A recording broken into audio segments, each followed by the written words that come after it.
Those little guys, oh, they're that energy, it's just, there's just so much. There's so much greatness in there when we start searching for it. And I've got another little challenge. I would ask everybody to stand up and be arm length apart.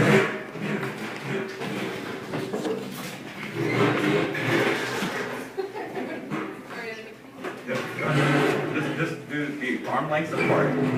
Now what I want you to do is put your hand and point straight in front of you. Just straight out in front of you. Put your right hand up and point straight in front of you. And when I count to 3, I want you to turn as far to the right as you can comfortably. 1, 2, 3. Now look where you're pointing. Okay? Bring it back. Now put it down. Close your eyes again. And with your eyes closed, I want you to imagine you raising your right hand. I don't want you to do it, but I just want you to imagine this. Raising your right hand, pointing your finger, and on the count of 3, I want you to turn 1/3 further. 1, 2, 3. You don't actually turn, but just in your mind, and bring yourself back. Rest your hand by your side. Now I want you to imagine, without raising your hand, just imagine yourself raising your hand, pointing your finger, and this time I want you to imagine yourself going 2/3 further. 1, 2, 3. Okay, now come back around. Rest your hand. Final time. I want you to imagine yourself raising your right hand, pointing your finger, and when I count to 3, this time I want you to imagine yourself going all the way around. 1, 2, 3. Okay, bring yourself back around. Now open your eyes. Now this time I want you to actually raise your right hand and point your right finger out. And on the count of 3, I want you to turn as far as you can comfortably. 1, 2, 3. Now look where you turn. You can come back. Had everybody pretty much turned a lot further than you did the first time? Sit down. Thank you. Thank you. Great.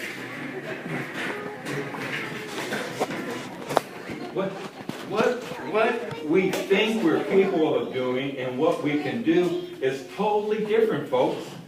It is totally different. There's greatness. We can do things by far beyond what we think that we can when we only think and imagine of the possibilities. Share another life experience with you, and this one was running the Chicago Marathon.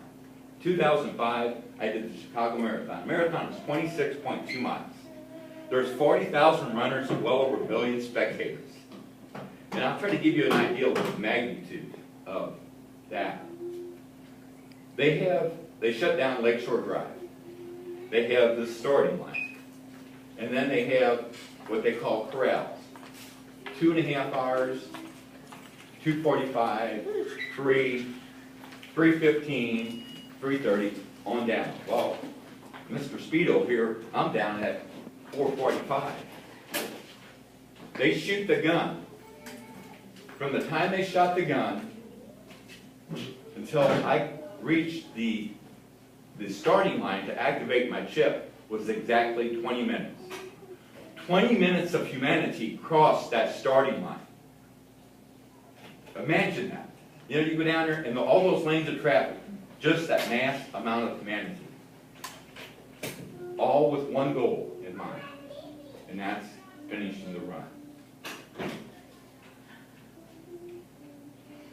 What do you think about life? We all got our goals. We've got all our determination. We're all in this together. Another very interesting thing that I found running that marathon is there's times that I would catch up with somebody and pass them. It didn't take long. They're passing me. Another life lesson. Sometimes we can move a little faster, other times others are going to pass us. But you know what? I never competed with another runner out there. The only one I was competing with was myself. Just I wanted to do my best. You know, has anybody run a marathon or how about mile 16, 18? No, half marathon. Come on But- back. But you know how it is at mile 9, 10? 9 and 10. Okay, Ready to give up.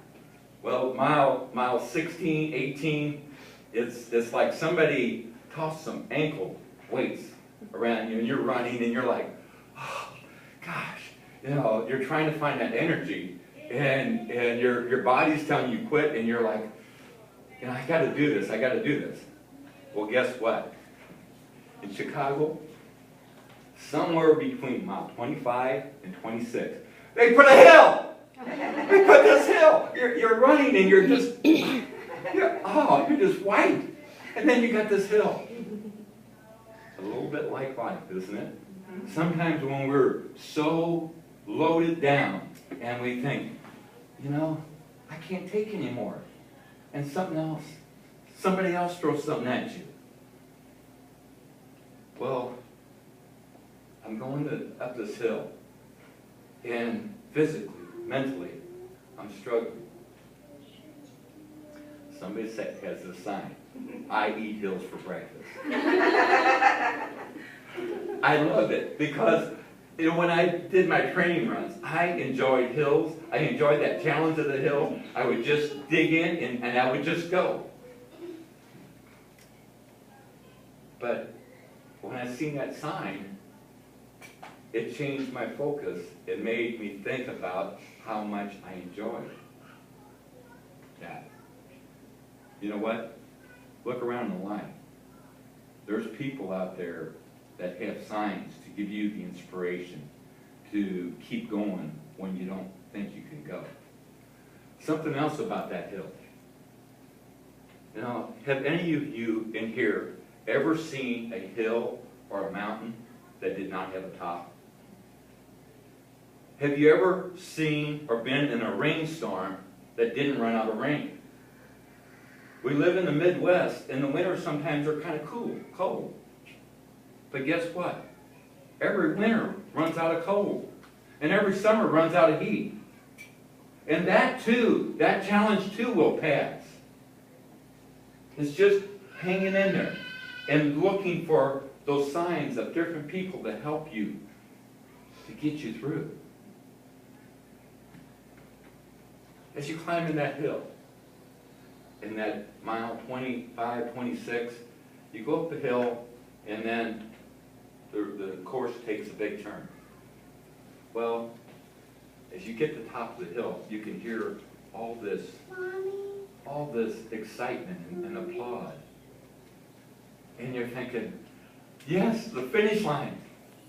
But you get up there and you turn and then you can see that finishing line off in the distance. And I have this saying, you got to finish and stop. After 26 miles, you find a new energy, a new breath of life, and you take off running. And how they do it, I don't know, but I know somebody's pulling that finish line back. As I was running and I was giving it my all, it just seemed like it started going back and back.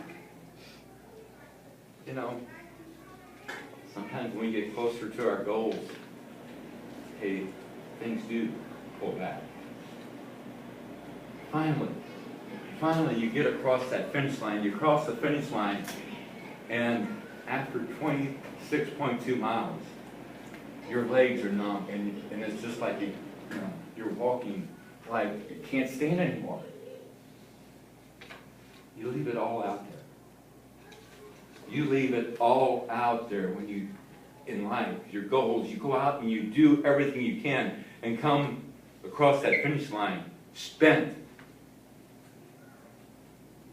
Les Brown, he says it so well. He says, when it's your time to go, go empty. We look at the soils, and they talk about the diamond mines and the gold mines being the richest mines. Those are not the richest mines.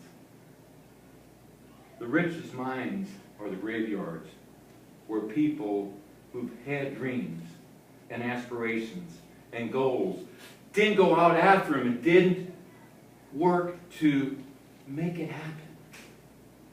All those people who thought of writing a book, writing a song, changing something in society.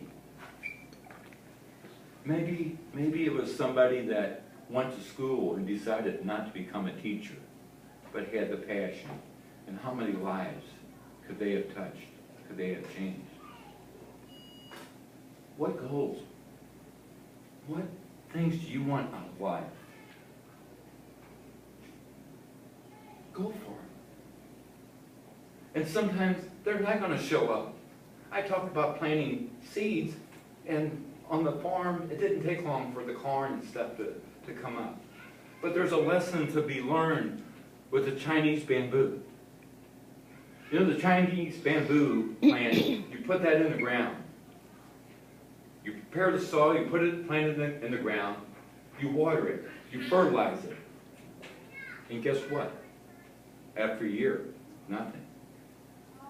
How many people would give up on a goal or dream that they put out after a year?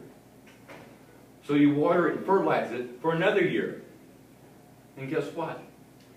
Nothing. And then you do that again on the third year. And fourth year.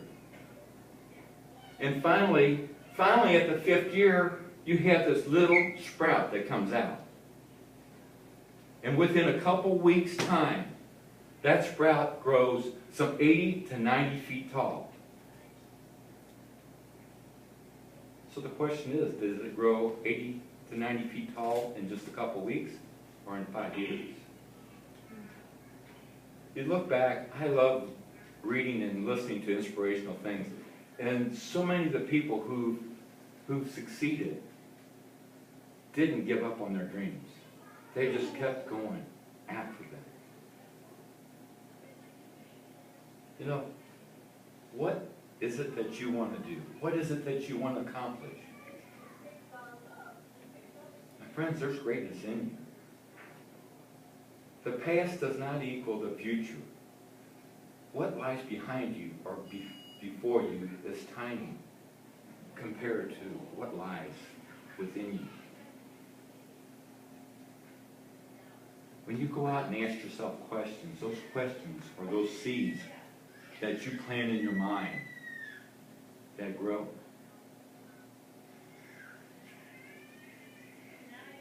What do you want? What do you like to see in life? You have to plant those seeds. If you want to be a songwriter, if you want to be a speaker, what are you doing to plant those seeds to make that happen? You want to be a great parent? What will you have to do? Spend time with your children? You want to be a great spouse with significant others? You spend the time and you give to them what you want back. Because what we focus on determines our outcome. And the questions we ask ourselves will determine our focus.